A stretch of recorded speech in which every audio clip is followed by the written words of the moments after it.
हनुमान नगर प्रखंड विकास पदाधिकारी मनीष कुमार एवं मौके पर मुखिया और 20 सूत्री के अध्यक्ष संयुक्त तत्वावधान में भारत कोचिंग सेंटर का फीता काटकर किया गया उद्घाटन।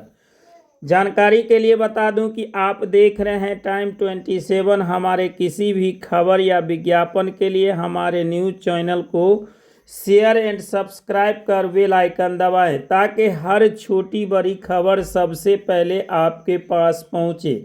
जानकारी के लिए बता दूं कि भारत कोचिंग सेंटर के जो भी डायरेक्टर थे उन्होंने बताया कि हमने ग्रामीण क्षेत्र में इसलिए भारत कोचिंग सेंटर का जो संचालन करवाया, ओपनिंग करवाया है, इसलिए कि हमारे ग्रामीण क्षेत्र के जो छात्र एवं छात्राएं हैं वह दरभंगा नहीं जा पाते हैं और जाने आने में उनको काफ़ी कठिनाई का सामना करना पड़ता है।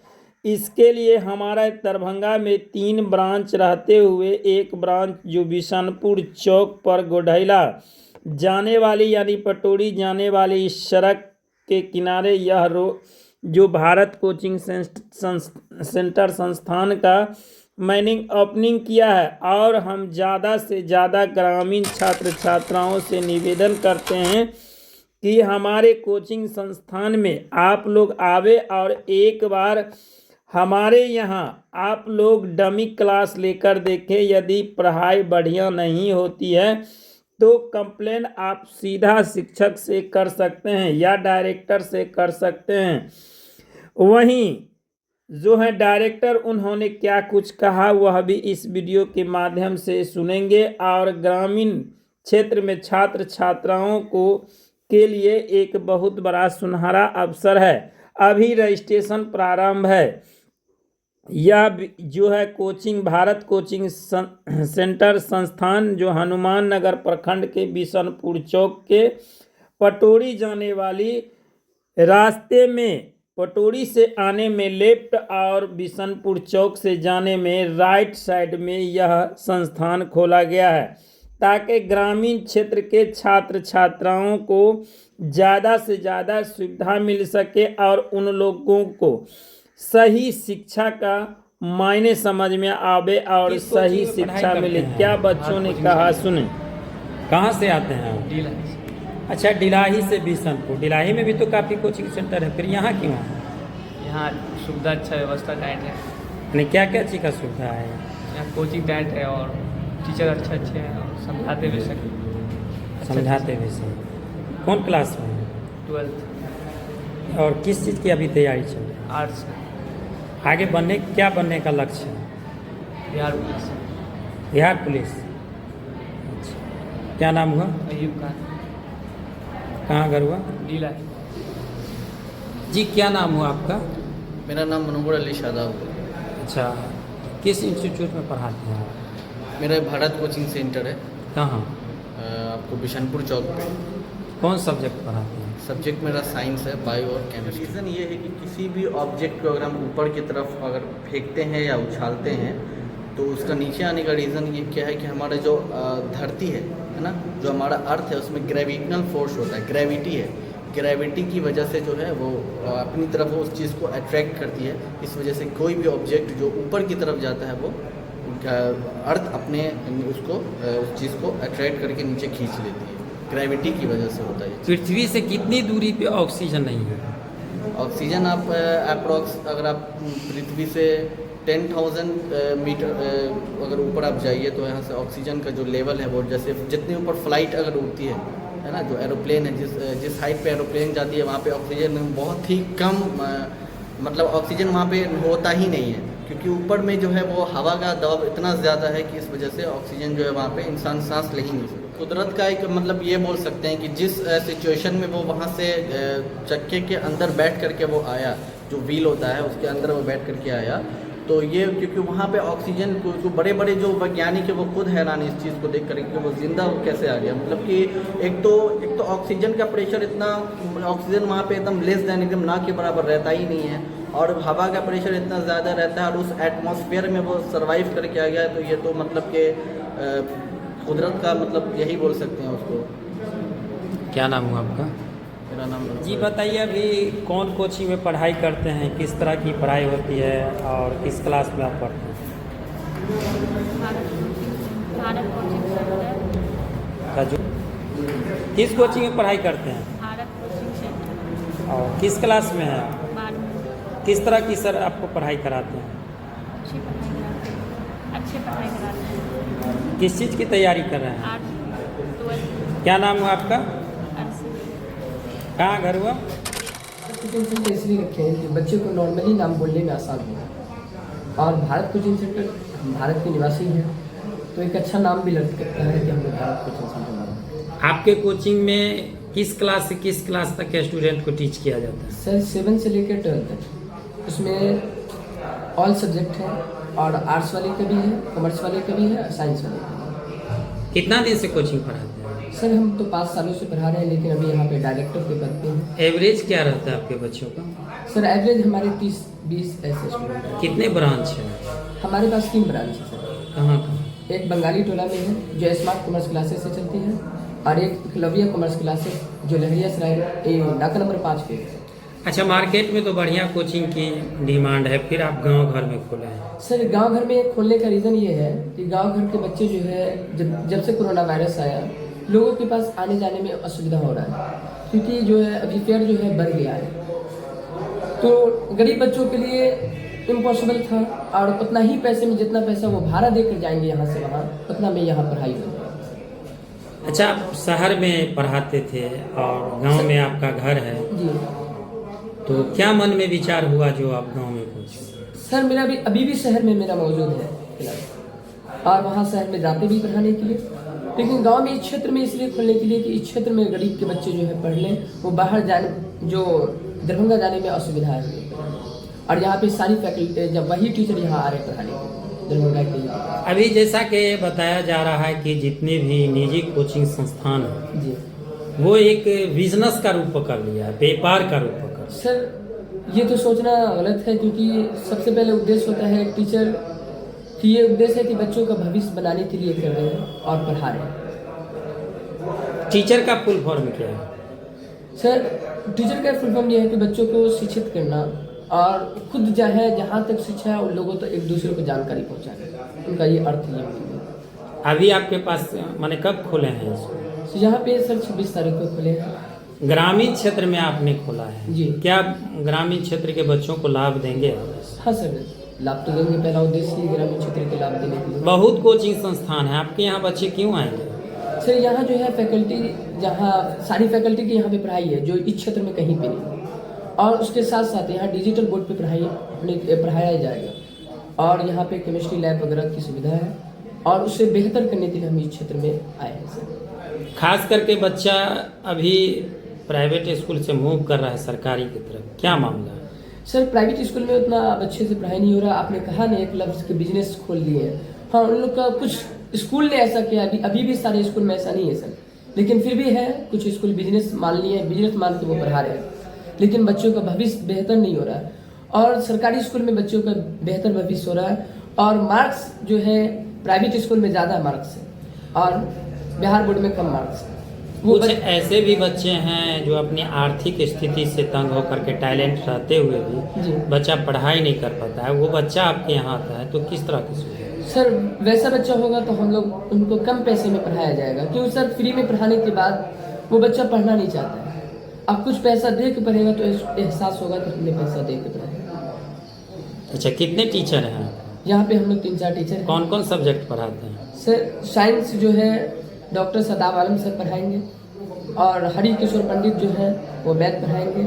हमारा जो विषय जो है कॉमर्स हम पढ़ाते हैं। आर्ट्स के लिए जो है प्रदीप कुमार सर हैं, और गोविंद सर एक और सर आने वाले हैं जो वो पढ़ेंगे।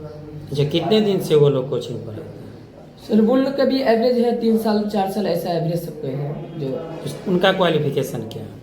सर सबका जो है ग्रेजुएशन सब पास आउट है, और कोई बीएड भी है, कोई एमएड भी किए हुए हैं, और डॉक्टर सदाब आलम सर जो हैं वो ओटी के अभी डॉक्टर हैं, जो अभी हॉस्पिटल में काम भी करते हैं। कौन से हॉस्पिटल में? संजीवनी हॉस्पिटल में है। अच्छा, आप ये बताइए कि अभी खास करके ग्रामीण क्षेत्र के जो बच्चे हैं जी उसमें काफ़ी जो है मूव हो रहा है प्राइवेट स्कूल से सरकारी की तरफ, जी तो सरकारी में कहीं ना कहीं कुछ नया देखने को मिल रहा है। हाँ सर, जब से सरकार ने एक नियम लाया बीपीएससी क्वालिफाइड, तब से टीचर लोग जो हैं बीपीएससी वाले जितने भी आए हैं उन्होंने अपने आप को ईमानदारी बरताया और पढ़ाना जो है बेहतर किए हैं। और जिस कारण से आप सरकारी स्कूल में भी जब से के पाठक जब आए, उनका जो शिक्षक का ये था, नियम था, रूल रेगुलेशन था, उसके होने के बाद पढ़ाई अच्छा स्कूल में होने लगा। आपके यहाँ बच्चे आएंगे कितने दिन में सिलेबस कंप्लीट करा देते हैं? सर सिलेबस कंप्लीट जो करने में आपको लगभग 11 महीना लग जाएगा। टेस्ट कितना दिन को लेते हैं? हर महीने टेस्ट ली जाएगी। टेस्ट का क्या रहता है सर टेस्ट जो कितने है क्वेश्चन मार्क्स? 100 मार्क्स का क्वेश्चन होता है और जो टेस्ट जो लेंगे वो 3rd के यहाँ के टीचर नहीं, वो दूसरी जगह के टीचर। ऑब्जेक्टिव कितने रहते हैं? ऑब्जेक्टिव ही का टेस्ट होता है, सब्जेक्टिव का मौखिक पूछी जाती है। क्या नाम हुआ आपका? मेरा नूर अली सर नाम है। क्या है आप? हम पीएचडी क्वालिफाइड, पीएचडी अपीयरिंग में हैं। भारत कोचिंग सेंटर के आप क्या हैं? हम डायरेक्टर हैं। ये कहाँ पे है आपका कोचिंग संस्थान? बिशनपुर चौक, लहरिया सराय दरभंगा वाले रूट में। जी बताइए, खास करके ग्रामीण क्षेत्र में भारत कोचिंग सेंटर का आपने ओपनिंग किया है, क्या उद्देश्य है आपका?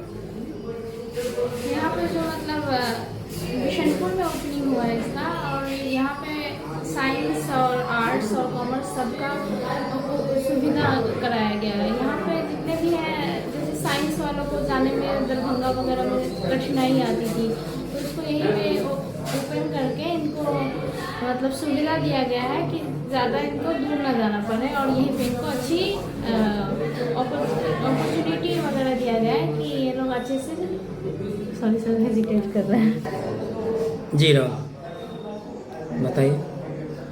यहाँ पे हम लोग बिशनपुर में चौक के नज़दीक में ऐसे हम लोग ओपनिंग किए, क्योंकि यहाँ पे जितना भी जो बच्चे हैं यहाँ के सब 14 किलोमीटर दूर जाके दरभंगा लहरिया सराय वगैरह में ट्यूशन वगैरह करते थे। यहाँ पे कोई सुविधा नहीं था बिशनपुर में, तो इस वजह से हम लोग ओपन किया ताकि बच्चों को आसानी हो यहाँ पे। और मेरा नाम कहरिशा फातिमा है, और यहाँ पे मैं इंग्लिश स्पोकन क्लास लेने का अभी स्टार्ट करूँगी। अभी स्टार्ट है इस महीने, अभी तक फिलहाल कोई बच्चा आया नहीं है, अभी स्टार्ट होगा। आपका क्वालिफिकेशन क्या है? मेरा, हम अभी BBA फाइनल ईयर में CM आर्ट्स है, और इसके बाद MBA कैट्स का प्रिपरेशन वगैरह कर रहे हैं ताकि एम्स वगैरह को टारगेट कर। एम क्या है? एम मेरा अच्छा करियर बनाना है, और फिर अभी फ़िलहाल में मतलब जो टॉप IIMs वगैरह है, जैसे IIM अहमदाबाद, बेंगलोर, कलकत्ता वगैरह, तो वो लोग को टारगेट कर रहे हैं कि वहाँ मेरा एडमिशन हो जाए। तो इस वजह से कैट का प्रिपरेशन अभी फ़िलहाल ही मेरा। आपका एम क्या बनने का एम?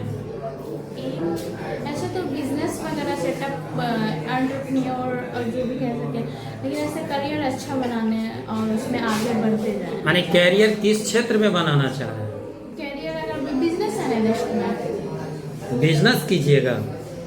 बिजनेस ये सेटअप अलग हुआ, बिजनेस एनालिस्ट जॉब रोल हुआ, तो वो भी अगर जिसमें शुरुआती दौर में से एक्सपीरियंस के लिए और उसके लिए कर सकते हैं, उसका फिर अपना बिजनेस कर सकते हैं। खास करके महिला बैंकिंग क्षेत्र में जा रहे हैं, IPS जा रहे हैं, IAS जा रहे हैं, क्या लक्ष्य है इसमें? आसान बिजनेस में CA वगैरह जो है, ये सब क्या लक्ष्य है इसमें? कोई फैकल्टी? कंसल्टिंग फर्म वगैरह। अच्छा, खास करके ग्रामीण क्षेत्र में आपने कोचिंग संस्थान का ओपनिंग किया है, क्या मन में ऐसा विचार उत्पन्न हुआ जो ताकि बच्चों जो नज़दीक है, कुछ लड़कियां खासकर नहीं जा पाती हैं, यहाँ के ज़्यादातर विलेज एरिया है, तो मतलब उनको बाहर जाने का अलाउ नहीं रहता है कि हाँ इतने दूर जाके अकेले कैसे पढ़ेंगी, अकेले कैसे जाएंगी, तो वो सब को देखते हुए यहाँ पर ओपन किए हैं ताकि वो सब उनका जो घर वो हो सके, यहाँ पे नज़दीक में मिल सके उनको। अच्छा देखिए, आपने कॉमन जगह पर पहुँचे हैं, और ख़ास करके जो लड़कियां होती है वो घर से पढ़ाई करने के लिए बाहर नहीं निकलती, वैसे लड़कियों को क्या कहेंगे अपने लक्ष्य को पाने के लिए? कोचिंग संस्थान, स्कूल वगैरह जाने के लिए क्या कहेंगे, उसको क्या संदेश देंगे, किस तरह वो आगे बढ़े? उन्हीं सबको देखते हुए ये ओपनिंग किया गया है कि नज़दीक में उनको मिल जाए। अब उनको जैसे कुछ चाहती कि हाँ हमारे बच्चे बाहर जाए, दूर जाए जाते, तो उनके लिए यहाँ पे आसानी होगी। आपके पापा क्या करते हैं? मेरे पापा दुबई में मार्बल लाइन से हैं। आपकी मम्मी कितनी पढ़ी हुई है? मेरी मम्मी ग्रेजुएशन। हाँ, पापा कितने पढ़े हुए हैं? पापा पापा आपके पापा कितने पढ़े हुए हैं? मेरे पापा 10th तक पढ़े हुए हैं, फिर फैमिली की जिम्मेदारी वगैरह आ गई थी तो फिर चले गए थे काम वगैरह मार्बल लाइन में। अच्छा, आपके पापा बिजनेस करते हैं या व्यापार या मजदूरी करते हैं नहीं, मजदूरी नहीं या करते। किसी जगह नौकरी करते हैं? नौकरी नहीं, खुद का वो पूरा डिपार्टमेंट है। कितना भाई है आपका? मेरे भाई 4 हैं। कितना पढ़ा हुआ है आपका भाई? से बड़ा भाई कितना पढ़ा? सब छोटे छोटे हैं। बड़ा वाला अभी 12th में है कॉमर्स लाइन से, और फिर जो छोटे छोटे हैं अभी एक स्टैंडर्ड 4 में है और एक स्टैंडर्ड 1 में है और एक यूकेजी में है। और बहन कितनी पढ़ी हुई है? बहन मेरी ग्रेजुएशन में है। कितनी है बहन? एक ही बहन है मेरी, वो कितनी पढ़ी हुई है? अभी ग्रेजुएशन में है, 2nd ईयर में है, BA कर रही है। अच्छा, क्या लोगों को संदेश देंगे कि बच्चे आगे पढ़ाई लिखाई से ही उसकी भविष्य तय होती है? क्या संदेश देंगे आम जन को? अभी के जनरेशन में तो पढ़ाई बहुत ज़्यादा ज़रूरी है आगे बढ़ने के लिए, और फिर तो उनको वहाँ पे नज़दीक आसानी इसलिए कराया गया कि नज़दीक में मिल रहा है, तो वो निकले घर से आए थोड़ा पढ़े वगैरह। सरकार के द्वारा खास करके महिला को अपॉर्चुनिटी दी गई है, वैसे महिला को या जो लड़कियां हैं उसको क्या कहेंगे जो सरकार के अपॉर्चुनिटी को लक्ष्य को पा सके? अपॉर्चुनिटी मिल रहा है तो उसको ज़ाया मत होने दीजिए और उसको ग्रैब कीजिए। और आगे किस चीज़ से अपॉर्चुनिटी को प्राप्त कर सकेंगे? पढ़ाई लिखाई से या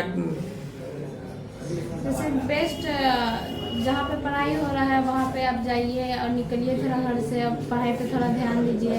और थोड़ा जैसे कुछ लोग के घर वाले पढ़ाना नहीं चाहते हैं तो थोड़ा मनाने का ट्राई कीजिए कि अब नज़दीक में खुल गया है तो आके थोड़ा पढ़े बढ़े। वैसे गार्जियन को क्या कहेंगे जो लड़कियां को खास करके पढ़ाई के लिए नहीं भेजते हैं? वो बहुत पिछड़े सोच रखते हैं जो कि नहीं रहना चाहिए।